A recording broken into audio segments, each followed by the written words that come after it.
Hello, hello les amis de la chaîne Animanimus Tarot, bienvenue pour ce tirage, cette guidance sentimentale, relationnelle, amoureuse du mois de septembre 2023. J'espère que vous allez tous très très bien. Je vous rappelle bien entendu que c'est un tirage général qui ne peut pas parler à tous de la même façon, donc prenez bien ces énergies avec beaucoup de discernement, ne prenez uniquement que les messages qui vibrent avec ce que vous vivez actuellement. N'hésitez pas à faire le tri et à adapter mon vocabulaire à votre situation pour que ça corresponde davantage. Je vous recommande, comme d'habitude, de regarder la vidéo de votre signe ascendant et de votre signe lunaire et vénusien si vous les connaissez, afin d'avoir de plus amples détails et pourquoi pas recevoir un autre message que celui-ci. Dans la barre d'infos, juste en dessous, vous trouverez mon adresse email si vous désirez des renseignements sur les tirages personnalisés. Vous trouverez également différents liens qui vous mèneront vers les guidances que j'ai effectuées récemment pour votre signe, notamment la bonne surprise qui vous attend en septembre, la guidance générale de septembre, les messages que vos guides cherchent à vous transmettre. Voilà, on va pouvoir se retrouver dans quelques instants avec votre signe. Je vous souhaite une belle écoute. Hello, hello les amis vierges, ascendant vierge, signe lunaire et vénusien en vierge. Bienvenue pour cette guidance sentimentale, relationnelle, amoureuse du mois de septembre 2023. Donc, je dis relationnel pour toutes les personnes qui n'ont pas d'histoire d'amour et qui s'en foutent et qui s'intéressent plus à une relation amicale, une relation familiale, une relation professionnelle, pourquoi pas. Hein. Donc, voyez, adaptez mon vocabulaire à votre situation, à la personne à laquelle vous pensez particulièrement actuellement. Je vous rappelle que ce sont des énergies qui peuvent parler à certains vierges dès à présent et qui peuvent parler à d'autres à la fin du mois de septembre, voire au début du mois d'octobre. N'hésitez pas à revenir sur ce tirage si toutefois il ne vous parlait pas dès à présent. Ça ne veut pas dire qu'il ne vous parlera pas plus tard. Et également, je vous recommande de regarder la vidéo de votre signe ascendant et de vos signes lunaires et vénusiens si vous les connaissez, afin d'avoir soit de plus amples détails, soit de recevoir un autre message qui vous parlera peut-être plus. On y va avec l'énergie principale du tarot de Marseille qui vous accompagnera en septembre. N'oubliez pas de liker, de partager et de vous abonner. Nous avons l'amoureux et il apparaît inversé, cet amoureux. L'amoureux inversé nous parle d'une certaine forme de désaccord qui peut être entre nous et nous. C'est-à-dire, on peut avoir plusieurs options et avoir énormément de doutes, une hésitation. On aime, on n'aime pas. On ne sait pas trop où on en est relationnellement par rapport à quelqu'un, par exemple. Quel choix on doit faire par rapport à une relation? Est-ce qu'on doit couper? Est-ce qu'on doit rester? Est-ce qu'on doit aimer? Est-ce qu'on ne doit plus aimer? Comment on se fait respecter? Est-ce que ça nous plaît? Est-ce que ça ne nous plaît plus? Est-ce que nos relations telles qu'elles sont nous séduisent ou plus? C'est vraiment l'hésitation, les incertitudes qui sont représentées par l'amoureux. L'amoureux nous oblige à faire un choix hein, très souvent, c'est-à-dire que c'est plutôt un choix qui s'impose qu'un choix consenti qu'on a très envie de faire. Ici, les circonstances nous obligent à faire des choix. Alors, pour l'instant, vous semblez avoir des difficultés à les faire, parce que l'amoureux, c'est justement l'hésitation. L'amoureux inversé peut nous parler justement de querelles, d'avoir des problématiques relationnelles avec quelqu'un où on est un peu en désaccord et que de temps en temps ça va, de temps en temps ça va pas, et que ça complique un peu la donne et qu'on se pose un peu des questions sur justement est-ce que c'est vraiment ce que je veux? L'amoureux inversé, ça peut parler aussi de batifolage pour certains, c'est-à-dire d'avoir une difficulté à choisir entre deux personnes. Vraiment une hésitation à choisir entre deux personnes ici qui se proposent, soit parce qu'on n'a pas envie de s'engager, s'investir, ou soit tout simplement parce qu'on ne sait pas laquelle on préfère. Donc, soit on fait les deux, ou soit on hésite, on fait rien, mais en tout cas, voilà, ça donne un peu le sentiment que peut donner cette énergie de carte. On va essayer évidemment d'en savoir plus avec d'autres énergies, notamment avec le Wandering Tarot ici. Nous avons le roi d'épée, on parle de faire des choix, et ici il y a un personnage sexe, droit, qui a un pouvoir de décision, qui le prend, et qui peut justement peut-être vous sembler un peu rude par rapport à cette énergie d'amoureux. Est-ce qu'on a très envie d'avoir ce personnage un peu rugueux, difficile, froid, qui a des phrases peut-être un peu tranchantes, qui est un peu cash, qui est un peu... J'allais dire paternaliste, c'est pas le mot, c'est dirigiste. dirigiste, c'est lui qui prend les décisions et c'est pas forcément des décisions qu'on a envie, nous, de prendre. Donc on peut être en désaccord aussi avec une personne qui a un fort pouvoir de décision, un patron, une personne voilà, qui correspond à ce genre d'entité. Avec ce roi d'épée, nous avons le 2 d'épée. Donc on voit véritablement une difficulté ici à choisir son camp, à choisir son positionnement, à prendre une décision. Là, le roi d'épée, c'est celui qui est en devoir, qui a la possibilité de prendre les décisions. Ça peut être un juriste, ça peut être un contrat, couper un contrat, un tribunal. Et ici, c'est la difficulté justement de prendre cette décision, de faire des choix. Donc, on jauge un peu les 2 épées. Qu'est-ce qu'on va faire? Dans quelle direction on va s'orienter? On ne le sait probablement pas encore. Et on est face à quelque chose qui est un peu difficile, semble-t-il. Alors, avec l'oracle de l'astrologie de la Lune Noire, nous avons Saturne. Saturne qui nous parle justement aussi de la dureté de quelque chose, d'un obstacle, des limitations, des contraintes que l'on doit subir. Saturne nous propose des épreuves, des limitations, pour nous obliger à regarder la vérité. Est-ce que c'est vraiment ce qu'on désire? Est-ce que c'est vraiment ce qui nous plaît? Parce que là, comme on ne sait plus si ça nous plaît ou pas, on nous met une sorte d'épreuve ou de complication pour voir notre réaction. Quelle décision on va prendre? Comment on va s'orienter? Quelle est notre vérité, quelque part?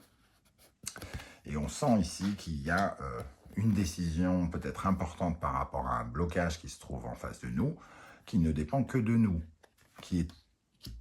qu'on nous oblige à prendre. C'est quelque chose qu'on nous oblige à prendre. Une décision. Il peut y avoir beaucoup de fermeté ici, un côté cash, un côté un peu difficile, un peu dur, peut-être une personne un peu tranchante.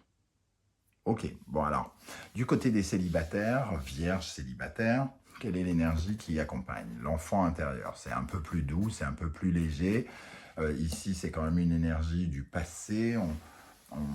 On a peut-être du mal à faire des choix, à savoir ce qui nous plaît, et il faut qu'on se reconnecte un petit peu à nos désirs, à notre enfant intérieur, à qui l'on était, à notre insouciance, quelque chose du passé ici pour pouvoir justement nous épanouir. On est censé écouter cette voix légère au fond de nous qui nous oriente et qui nous montre un peu la route que nous devons prendre pour notre futur. Qu'est-ce que voulait l'enfant que vous étiez? Qu'est-ce qu'il voulait que vous fassiez? Qu'est-ce qu'il voulait que vous soyez? Quelle personne vous devez être par rapport à cet enfant qui, lui, se libérait de toute responsabilité, de toute contrainte? Ici, il y a une certaine forme peut-être de mélancolie pour certains et on ressasse peut-être une certaine forme de passé. Et on a peut-être encore des souvenirs de quelqu'un ici. On hésite peut-être à retourner en arrière quelque part pour certains célibataires. Pour les vierges qui sont en couple, nous avons l'énergie du koala, la dépendance. Alors, comme on est aussi dans le relationnel, quand on dit en couple, c'est-à-dire il y a quelqu'un en face de vous. C'est pas forcément votre conjoint ou conjointe. Mais ici, on sent que vous êtes dépendant de quelque chose, dépendant d'une peur, et c'est peut-être ce qui vous empêche de ne pas pouvoir prendre cette décision de couper. C'est soit couper ou soit, en tout cas, comment dire, vous exprimer vos revendications. Ici, on a l'impression un peu, peut-être qu'on nous coupe un peu l'herbe sous le pied et que ça nous empêche, il y a quelque chose qui nous empêche de prendre des décisions parce qu'on se sent dépendant de la personne. Alors, on se sent dépendant financièrement de cette personne, on se sent dépendant affectivement de cette personne, on se sent dépendant d'autres choses, mais toujours est-il que ça provoque finalement un lien qu'on a du mal à couper, semble-t-il. Puisqu'ici, on a un roi d'épée qui peut couper, le 2 d'épée voilà, qui a le pouvoir de décision, mais on a du mal à couper avec ce lien. Quel est votre état d'esprit, les amis vierges? Trouvez la paix, la tempérance. Essayez de trouver le compromis qui fonctionne avec vous. Ici, Là, c'est hésitation, incertitude, et là, c'est trouver un compromis avec soi déjà. Peut-être avec l'autre aussi. Essayer de calmer le jeu. Si on parle de dispute ici, on aimerait calmer le jeu. On aimerait que ça s'arrête, on aimerait retrouver l'équilibre et quelque chose de plus sincère, de plus amical, de plus serein. Et on a une projection ici. Donc, on a du mal à se projeter dans justement dans le retour au calme, peut-être, et à la sérénité, dans son sentiment de renouveau ici. La tempérance représente le renouveau aussi. Et ici, comme on a du mal à se projeter et à se dire que les choses vont changer, peut-être que justement, à la fois, on se dit, bon, bah, si les choses ne sont pas amenées à pouvoir changer, peut-être qu'il faut tout simplement les refuser. Est-ce que ça nous plaît ou est-ce que ça ne nous plaît pas, cette situation? Ici, on sent qu'on a du mal à se projeter dans l'avenir. Il y a quelque chose aussi d'un peu cyclique, un peu flou. De temps en temps, c'est cool, de temps en temps, ça ne l'est plus, et c'est peut-être un peu problématique. C'est comme un obstacle, en tout cas, à votre épanouissement, et on vous demande de regarder avec beaucoup de vérité, et peut-être d'enlever ce voile ici, qui est un voile d'illusion, où on ne perçoit pas bien, pas correctement les choses. Ici, il y a une volonté de faire la paix. Est-ce que l'autre a vraiment envie de faire la paix? La question se pose. Qu'est-ce qu'on a en face de nous, les énergies extérieures? La Lune, bah, la projection, hein, c'est ça. La Lune, il y a un côté brouillard et il y a aussi des éléments un peu flous, peut-être un peu cachés, des intentions un peu cachées de quelqu'un. On ne sait pas, on ne sait probablement pas tout avec la Lune en face de nous. On ne voit pas vraiment ce qui se passe.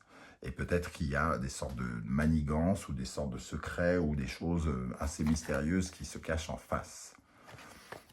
Un homme, quelqu'un qui peut-être agit en secret en face de nous et qu'on ne voit pas ou qu'on essaye de voir mais qu'on ne comprend pas exactement ce qu'il est en train de faire, ce qu'il est en train de manigancer. C'est pour ça aussi qu'on n'arrive pas à se projeter, parce qu'à la fois, il y a quelque chose d'assez flou ici. Hein.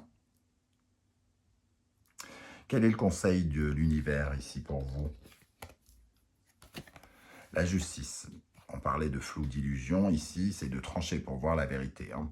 La vérité en face, peser le pour et le contre. Quels sont les éléments que nous avons en main, les vrais éléments, pour ne plus se voiler la face et pour regarder la situation avec beaucoup d'authenticité, avec sincérité et avec justesse et justice. C'est vraiment peser le pour. Hein. Ici, on vous conseille, l'univers vous conseille de prendre une décision, celle que vous avez du mal à prendre, semble-t-il. Sans doute, en tout cas, est-il question quand même de couper cette dépendance, de couper ce lien. Quelle est cette dépendance? À quoi êtes-vous tenu relationnellement, amoureusement? Une question d'argent, une question d'affection, une dépendance affective, peu importe. En tout cas, ici, il est question peut-être de couper cette dépendance, de couper ce lien avec le passé pour les célibataires. Parce qu'il y a quelque chose de flou ici qui nous empêche d'avancer. Des peurs, peut-être. Les peurs d'agir, les peurs de faire le premier pas. Pardon. Avec la justice, nous avons le miroir magnétique. Attirer la vérité, attirer l'authenticité. Le miroir magnétique, on prend une décision pour attirer d'autres choses vers soi. Hein. Dites-vous que si vous vous alignez avec votre choix ici, si vous vous alignez à quelque chose qui vous plaît vraiment et que vous refusez ce qui ne vous plaît plus, vous attirerez de nouvelles choses. Vous attirerez davantage des choses qui vous conviennent, qui vous plaisent, qui vous séduisent, ou des personnes qui vous plaisent ou séduisent. Comment les choses vont évoluer pour vous, les vierges? La mort, la renaissance, une transformation. En tout cas, il y a quelque chose qui va changer. Alors, probablement que vous allez essayer de prendre cette décision, ou alors vous allez découvrir des éléments qui vont vous faire prendre une décision de changer quelque chose, en tout cas. Peut-être pas d'arrêter cette relation, peut-être de faire votre choix ici va éloigner une personne si on parlait de deux personnes. En tout cas, si on parle de querelles, on veut arrêter les querelles aussi, on veut quelque chose de nouveau qui nous accompagne. On veut plus d'amour, on veut plus de respect, on veut plus de bienveillance, et on fait vraisemblablement le nécessaire. On tourne une page ici pour aller vers un peu plus un sentiment plus amoureux, plus de bienveillance, plus de respect, comme je viens de le dire. On s'éloigne de ce côté un peu querelle, conflit, peut-être que l'on ressent soit au fond de soi, ou soit avec quelqu'un. Et on détermine que ce que l'on veut absolument, c'est l'amour et ce sentiment de bien-être. Et non plus de se sentir un peu à l'étroit à l'intérieur de soi par rapport à ses choix. Pour terminer, quelle est la synthèse de ce tirage? Nous avons le jugement. Donc on nous parle ici de la fin de quelque chose et ici d'une renaissance de quelque chose de nouveau qui arrive. Il y a une nouvelle... On a entendu un appel, on a entendu qu'il y avait quelque chose à faire et qu'il fallait le faire. Et on fait ce qu'il est question de faire. On écoute cette voix, cette connexion avec une sorte de peau qui a besoin de ressortir. Donc on se libère de quelque chose. On se libère d'un sentiment d'échec, d'un sentiment que quelque chose de toute façon n'est pas à la hauteur. L'échec ici, ça va représenter quelque chose qu'on ne pense pas mériter ou qu'on n'a pas envie d'avoir. Quelque chose que l'on rejette, qui ne nous est pas nécessaire et qu'il faut laisser de côté.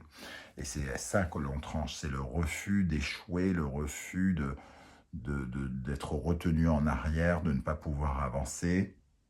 Et il y a une renaissance de notre volonté d'aller vers l'abondance, vers la prospérité, vers de belles rencontres, vers de belles personnes, vers de belles choses, vers un meilleur avenir. Voilà comment je ressens ce tirage, les amis vierges. Vous me direz en commentaire comment vous avez ressenti ces énergies, comment elles vous parlent. N'hésitez pas surtout à adapter mon vocabulaire à votre situation. J'aurai beaucoup de plaisir à vous lire. Si vous ne voulez pas déballer votre vie sur YouTube, ce que je peux aussi comprendre, vous n'hésitez pas à lâcher un émoticône en commentaire et j'aurai le plaisir de voir que vous êtes passé par là et à vous saluer. N'oubliez pas de liker, de partager, de vous abonner en activant la petite cloche de notification pour m'aider à faire grandir la chaîne. Je vous en remercie. On se retrouve très très bientôt pour la guidance 100% professionnelle, vie quotidienne. En attendant, prenez bien soin de vous les amis vierges. Merci d'être là et passez un excellent été. À très bientôt. Ciao, ciao.